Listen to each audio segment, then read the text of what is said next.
반갑습니다. 오늘은 욥기 27장 말씀을 함께 나눌게요. 5절 말씀을 읽고 나누며 시작을 합니다. 나는 결코 너희를 옳다하지 아니하겠고 내가 죽기 전에는 나의 온전함을 버리지 아니할 것이라. 모든 일에 말씀에 닻을 내리라 라는 제목이고요. 부제로는 현실과 믿음 사이의 간격을 좁혀야 됩니다 라는 제목으로 말씀을 나눕니다. 욥기 27장에서 욥은 불경건한 자들이 이익을 얻고 또 그들의 자손이 번성하고 또 그들이 재물의 풍성함을 누린다 할지라도 자신이 죽기 전에는 온전함을 버리지 않겠다라고 선언을 하죠. 대단한 선언 아닙니까? 내가 죽기 전에 나의 온전함을 절대로 버리지 아니할 거야. 죽을 때까지 안 버리겠다 이 말이죠. 세상의 부조리함, 또 현실의 불공평함, 사회적 불의함 속에서도 신앙의 정신을 포기하지 않고 있죠. 오직 하나님께 자기의 삶의 중심을 맡겨나가고 있습니다. 이제 예수님이 십자가를 지실 때 대속적 대신의 사역임이 분명하지만 동시에 십자가는 하나님의 진리와 공의를 실현하기 위한 대가였잖아요.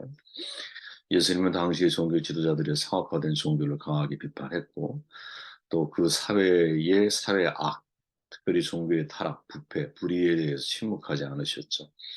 악인의 형통, 악인의 성공이라고 하는 불공평한 현실과 불의함 속에서도 신앙의 온전함을 유지한다는 것은 결코 쉬운 일이 아니거든요.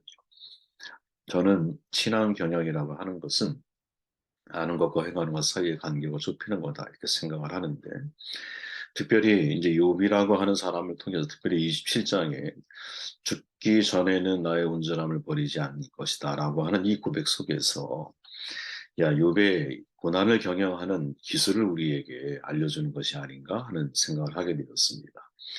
그래서 세 가지 질문을 여러분들에게 던지기를 원하고 그 질문에 대한 해답을 한번 이 새벽에 함께 찾는 시간이 되었으면 좋겠어요. 첫째는 유명한 책이죠. Knowing Doing Gap이라고 하는 왜 지식경영에 실패하는가.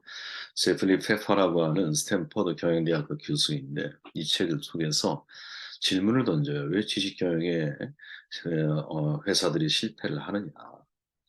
여기에 대한 이유를 제시하는데 말만 많이 하고 실제 행동으로 옮기지 않는 것, 또 현장만을 중시하는 경영, 또 컨설턴트의 보고서에 대한 불신, 또 아는 것을 제대로 실천하는 것에 대한 분석, 미비 등의 이제 이유들을 막 들어요. 우리는 보통 아는 것이 힘이라는 말을 하잖아요. 하지만 정작 중요한 것은 뭐냐면 아는 것만으로 힘을 발휘할 수 없다는 거죠. 아는 것은 그냥 정체되어 있는 거예요. 이것이 힘을 발휘하려면 knowing doing 내가 아는 것을 행함, doing으로 옮겨갈 때 이게 힘을 발휘할 수 있는 거죠. 알기만 하고 실천하지 않으면 아무 소용이 없어요. 그죠? 아는 것이 힘이 되려면 실천이 동반되어져야 되는 거죠. 기업의 성과에 차이가 나는 이유가 뭐냐? 유용한 지식, 이 지식이 부족하기 때문이 아니라 그들이 알고 있는 지식을 행동으로 옮기는 능력이 부족하기 때문이라는 결론을 내린 거죠. 모두 변화의 필요성을 잘 알아요. 또 그것을 많은 사람들에게 역설해요. 근데 실제로 그것을 행동으로 옮겨서 성공하는 사람, 성공하는 조직은 극히 소수에 불과하다는 거죠. 그렇게 이 갭을 줄여가는 것이 지식 경영에 성공하는 방법이고 이것이 바로 혁신의 과정이다라고 이야기를 하죠. 제프리 페퍼 교수가 올바른 방법을 알고 있으면서 전략 실행이 제대로 이루어지지 않는 가장 중요한 원인이 뭘까? 유심히 살펴보았더니 아직도 많은 사람들이 행동보다는 말을 중요시하고 있다는 사실을 깨닫게 되는 거예요. 여러분 생각해 보세요. 우리가 아무리 좋은 계획과 목표를 가지고 있다 해도 결국 이 목표를 성취하기 위해서는 내가 아는 것을 행동으로 옮길 때잖아요. 어제도 우리가 전사님과 만나서 같이 대화를 나누면서 이 이미지에 대한 어떤 계획을 이제 우리 교회 혹은 뭐 사역에 대한 계획을 이렇게 서로가 공유를 해요. 그러면 중요한 것은 공유하는 게 중요한 게 아니죠. 그것을 얼마나 내가 실행에 옮길 만한 실천 능력을 가지고 있느냐. 왜? 그것이 실천되어질 때 어떤 결과물이 분명히 만들어지는 거지. 아는 것 차원에서 머물러 있으면 대단히 아무런 변화가 없는 거예요. 문제는 뭐냐? 아는 것을 실천에 옮길 때 많은 리스크가 존재하잖아요. 어려움들이 있을 수 있다라는 거죠. 근데 그 어려움을 두려워할 것이 아니라 그 어려움을 극복해 나가는 과정을 통해서 거기에서 우리가 발전하고 성숙해지고 또 나은 좋은 결과물들을 만들어낼 수 있다라는 것. 이것을 우리가 잊지 않으면 좋겠다 하는 생각을 해요. 왜 지식 경영에 실패하는가? 저는 사실 이 질문은 질문을 제가 처음에 책을 통해 봤을 때 그대로 이것을 신앙에 적용해야 한다고 제가 생각을 했거든요. 전에도 그런 말씀드렸지만 왜 사람들이 신앙 경영에 실패할까? 이런 질문을 개인적으로 던져본 적이 있어요. 우리가 예수님을 만난 이후에 신자의 삶은 거룩을 향해 나아가는 긴 여정이잖아요. 처음 은혜를 깨닫고 나면 그 기쁨 때문에 내가 하나님이 기뻐하는 삶을 살고자 하는 마음이 내 안에서 커져요. 말씀대로 살아가려고 애를 써요. 처음에 우리 은혜 받았을 때. 내 안에 그만한 충분한 동력이 있어요. 그죠? 그러나 일상의 삶에서 말씀에 순종하며 살아가는 것은 내 옛사람이 죽고 새사람으로 변화되는 자기 죽음의 과정이고 부인의 과정이고 십자가를 짊어지는 과정이잖아요. 많은 변화의 과정을 요구하거든요. 원수를 사랑하라. 인간의 한계를 벗어나는 명령이잖아요. 이건 차지해 두고라도 오래 참으라, 서로 친절하라, 이런 말, 사실은 되게 이제 쉽게 우리가 행동으로 옮기기는 어려운 말씀들이라는 거지. 그래서 신앙생활을 우리가 오래 해감을 해갈수록 내 자신 안에서 깨지지 않는 나의 옛사람의 모습을 목격하게 되면서 사도 바울의 고백이 그대로 우리 입에서 쏟아져 나오거든요. 뭐, 오라 나는 공고한 사람이구나. 그죠?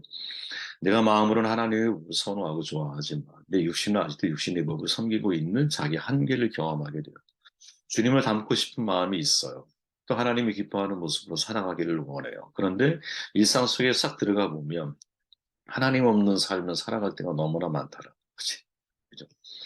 영성 개발에서 우리가 행하기를 원하는 것과 실제로 행하는 것 사이의 간격을 보통 뭐라고 말하냐면 willing doing gap이라고 표현을 하거든요. 혹은 성화의 갭이라고 표현을 하기도 하죠. 주일에 거룩한 것 같은 우리가 월요일부터 시작되는 일상의 현장 속에 들어가 보면 전혀 다른 모습으로 인생을 살아갑니다. 주일은 예배하며 기쁨이 있고 기도하며 뜨거움이 있고 뭔가 내 안에 채워지는 것이 있는 것 같아. 그런데 아침에 월요일 날 눈을 떠서 일상 속에 들어갈 때 보면 그런 모든 은혜는 주일로 끝난 거야. 일상에서는 아무런 영향력을 발휘하지 않아. 내가 원하는 것과 실제로 행하는 것 사이의 간격이 존재한다는 거죠. 이거 기독교 철학자가 알려져 있는 달라스 윌라드가 이 간격을 뭐라고 표현하냐면 썬데이 먼데이 갭이라고 표현을 하거든요. 재밌는 표현이죠. 주일과 월요일의 갭인 거예요. 탈북신학대학교 클라우스 이슬러 교수가 우리 마음이 원하는 대로 말씀을 실천하며 살아가지 못하는 이유를 씨 뿌리는 비유 기억하시죠? 마가복음에 씨 뿌리는 비유로 설명을 하는데 대부분 성도들이 힘들어하는 게 뭐냐? 돌밭이나 가시떨기에 뿌려진 씨처럼 그죠? 길가에 뿌려진 것은 씨가 아예 들어가지도 않으니까 성도에게 해당되지 않아. 근데 돌밭과 가시떨기는 뿌려진 씨앗이잖아. 그런데 삶의 어려움이 올 때 이것이 잘하지 못하는 거지. 그 성경이 뭐라고 비유하냐면 말씀을 기쁨으로 받아. 그런데 실제로 행동하지는 못하는 거죠. 그죠? 그것이 나의 염려나 유혹일 수 있고 욕심일 수 있고 세상적인 가치관일 수 있어요. 어쨌든 주일날 썬데이 말씀을 기쁨으로 내가 받지만 먼데이 일상 속에 들어갔을 때는 이 기쁨으로 받았던 말씀을 실제로 내가 행동하는 데 있어 적용하는 데 있어서는 실패하는 거죠. 그 이스라엘 교수가 뭐라고 말하느냐? 우리 마음에 원하는 것과 행하는 것 사이의 차이를 메우기 위해서는 어떻게 해야 되느냐? 그 차이를 내가 인정을 먼저 해야 되고 성령 하나님의 도우심을 구해야 된다는 거죠. 그리고 주님이 보이신 본을 따라 행해야 된다라고 권면을 해. 아주 정답 같은 말이죠, 진짜. 근데, 근데 이게 쉽지가 않은 거지. 쉽지가 않은 거예요. 예수님이 보여주신 본을 따르라는 말을 생각하다가 제 개인적으로는 에베소서 5장 말씀이 저는 마음속에 참 아주 오랜 여운을 준 말씀인데 이렇게 말하죠. 그러므로 사랑을 입은 자녀같이 너희는 하나님을 본받는 자가 되라. 예수의 본을 따라가라는 말씀이겠죠. 그죠? 그런데 에베소 4장 후반절에 보면 성도들이 하나님을 본받는 생활이 어떠해야 하는지를 구체적으로 열거해 주거든요. 구체적인 이제 우리 행동 강령이야 일종의 거짓을 버려라 참된 것을 말하라 화를 내도 죄를 짓지 말라 더러운 말 입 밖에 내지 마 모든 악독 무한 분냄 떠드는 거 버려 친절하게 해 불쌍히 여겨 서로 용서해 순종하기 쉽지 않은 것들이지만 우리의 행동 강령에 대한 리스트들을 쭉 소개하고 나서 5장 1절로 넘어가거든요. 넘어가는 과정에 뭐라고 말하느냐 그러므로라는 단어가 나오는 그러므로라고 하는 말은 앞 문장과 뒷 문장을 연결하는 거잖아요. 그죠? 그리고 앞 문장에 대한 마지막 결론적인 정돈의 의미를 가지고 있잖아요. 이게 어떻게 이해가 되냐면 성도로서 행해야 할 이 모든 행동들을 읽고 주눅이 들어있는 그리스도인, 예를 들면 저 같은 사람. 네. 근데 이것을 실천할 수 있는 동력이 뭐냐? 그러므로 사랑을 입은 자녀같이. 이 말이 가슴에 확 와닿은 거예요. 어떻게 해석하느냐? 저는 우리가 하나님을 본받는 자가 되려면 내가 하나님의 마음, 사랑을 알아야 되는 거구나. 사랑. 음.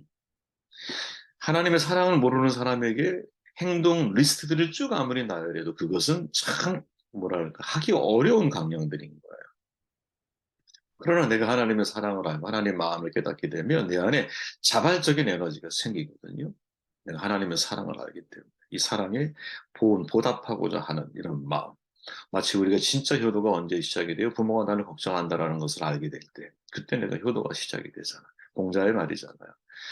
효가 뭡니까? 야, 항상 부모는 너를 걱정해. 이거 알 때, 우리가 이 마음이 무슨 마음인지를 알게 될 때, 그때 내가 비로소 효가 뭔지, 부모를 사랑하는 게 뭔지를 배워가듯이, 사실은 하지 말라던 명령이든 하라는 명령이든 간에 그 어떠한 행동 강령들을 진짜로 내가 신앙 경영을 성공적으로 이루어 가기를 원한다면, 그러므로 사랑을 입은 자녀같이, 즉 내가 하나님의 사랑을 받고 있는 존재라는 사실을 확신하고 확인하게 될 때, 그때 내 안에서 신앙 경영이 자발적으로 이루어지는 것이 아니냐.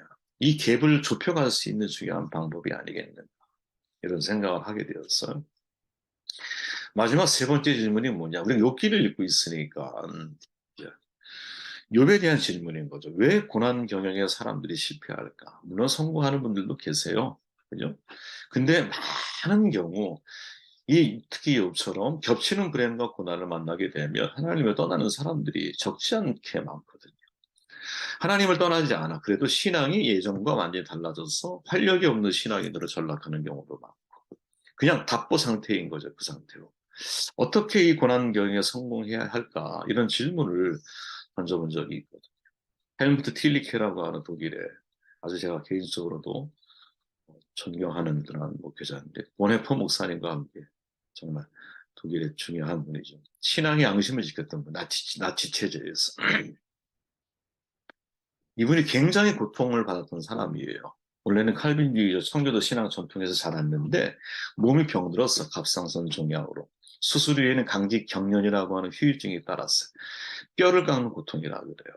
휠체어에 몸을 맡기며 공부에 매진을 해요. 그래서 결국 철학 박사, 신학 박사 학위를 받아요. 그리고 대학교 교수로 초빙이 되지만 나치의 방해로 교수직에 오르지를 못해. 그리고는 하이델베르크 대학에서 조직신학 교수가 돼요. 질병으로 오는 고통에 몸부림치는 시간들이었잖아. 그죠? 나치의 방해로 인해서 상당한 많은 고통을 받았잖아요. 정말 삶의 끈을 놓아버리고 싶은 순간들이 얼마나 많았겠어. 그러다가 기적적으로 하나님의 은혜의 치유를 경험하기도 해요. 이분이 2차 세계대전 중에 연합군의 폭격으로 폐허가 된 예배당에서 전쟁이 끝날 때까지 설교하는 것, 가르치는 것 계속했어요. 얼마나 유명했냐면 독일 사람들이 아주 깊이 사랑했던 설교자였는데 스펄전 목사님 아시죠? 스펄전 목사님 이후에 가장 뛰어난 최고의 설교자라고 하는 칭송을 들을 정도로 아주 훌륭한 분이셨어요. 본인 자신이 환경적으로도 나치 체제 하에서 운동을 하는 상황이었고 본인 자신이 질병으로 인한 심한 고통을 가지고 있는 사람이었고 본인이 목회하는 목회진은 완전히 폐허가 된 상태에서의 설교자로서 하나님의 사명을 감당하는 그러니까 얼마나 자신이 그 속에 고란이라고 하는 베이스가 깔려 있겠어요. 그 시대에 본인이 묵상했던 내용이 현실과 믿음 사이라고 하는 책으로 만들어지거든요. 핵심이 뭐냐? 전쟁의 현실 속에서 어떻게 신앙을 지켜가야 하는가. 욥과는 좀 다른 차원이지만 욥의 상황과 너무나 비슷하게 느껴지는 질문 아닙니까? 그죠? 좀 그렇다게 표현해 보면, 야, 고난의 시대에 어떻게 나의 신앙을 경영해 갈 수 있겠느냐? 이 질문을 던지고 있는 거죠. 나의 현실은 고난과 고통의 상황이야. 어떻게 이 고난과 고통 속에서 내 신앙을 지켜가야 되는가? 그죠? 이게 우리의 문제라는 거죠, 여러분. 사실은. 우리들의 문제인 거예요. 그분이 이런 말을 해요.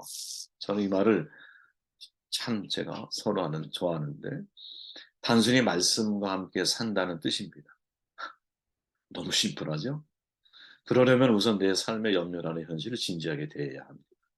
지극히 현실적인 문제로 똑바로 직시해야 합니다. 그 후에 하나님의 말씀을 이 모든 염려라는 현실보다 더 큰 현실로 삼아 진지하게 대해야 합니다. 말씀에 따르면 내가 그토록 염려하는 내일이 하나님의 손안에 안전하고 그분이 미리 알고 허락하지 않으시면 내게 어떤 일도 일어날 수 없으며 내 삶을 그분께 맡기고 사랑이 식어지지 않으면 하나님이 모든 것을 합력하여 내게 선을 이루어 주십니다. 말씀과 함께 살려면 내가 어떤 운명이 주어지든 다 받아들여야 합니다. 삶의 모든 문제를 기도와 간구와 감사로 하나님께 가져가야 합니다. 그러면 나는 말씀을 행하는 것이고 말씀 위에 집을 짓는 것입니다. 내 삶의 모든 상황 속에서 하나님의 말씀을 붙들어야 합니다. 내게 중요한 모든 일, 그야말로 모든 일에서 말씀에 닻을 내려 정박해야 합니다. 아, 여러분이 이 틸리키 목사님의 말을 어떻게 이해하십니까? 저는 이 말이 굉장히 큰 충격이었어요. 음. 제가 가끔 그런 말씀 드리잖아요. 저는 마지막 순간에 하나님의 진리를 깊이 아는 사람이 되기를 원합니다. 그리고 늘 바람이 있다면 내 삶의 모든 문제들 속에 하나님의 말씀이 떠올랐으면 좋겠다. 네. 그런데 이런 생각이 틸리케 이분의 글을 보면서 여러분, 제 마음이 그대로 여기에 녹아 있는 거죠.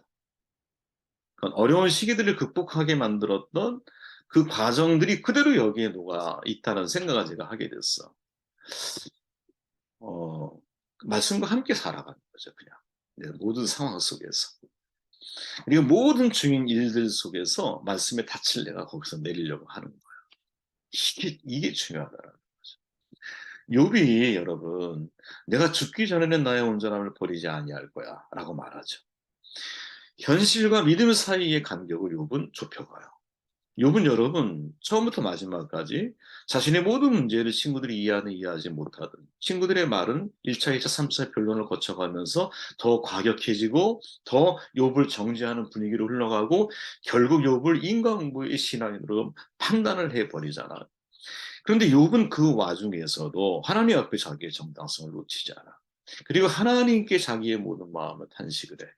그런데 하나님께 욥이 매어 달리고 있다라고 하는 이 표현 자체를 오늘날 우리는 어떻게 이해하고 해석을 해야 되느냐. 그게 바로 단순히 말씀과 함께 살아가는 거죠.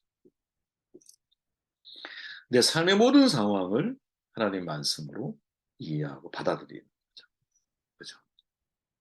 단순히 말씀과 함께 살아가는. 현실적 고난이 다가오면 여러분, 말씀과 함께 거하기가 어렵거든요. 이게 진짜 어려워요, 여러분. 막상 고난이 나에게 닥치면. 현실적 고난이 다가오면 여러분, 감정적인 신앙에는 다 무너져요. 그때는 여러분, 내 머릿속에 하나님의 말씀의 지성이라고 하는 뼈대가 갖춰져 있지 않으면 현실적 고난을 극복한다는 건 그렇게 간단하고 쉬운 문제가 아니거든요. 어떻게 그게 가능할까? 모든 일들 속에서 말씀의 닻을 내리는 훈련을 해야 한다는 거죠. 거룩한 말씀 묵상의 습관이에요. 거룩한 말씀에 대한 습관.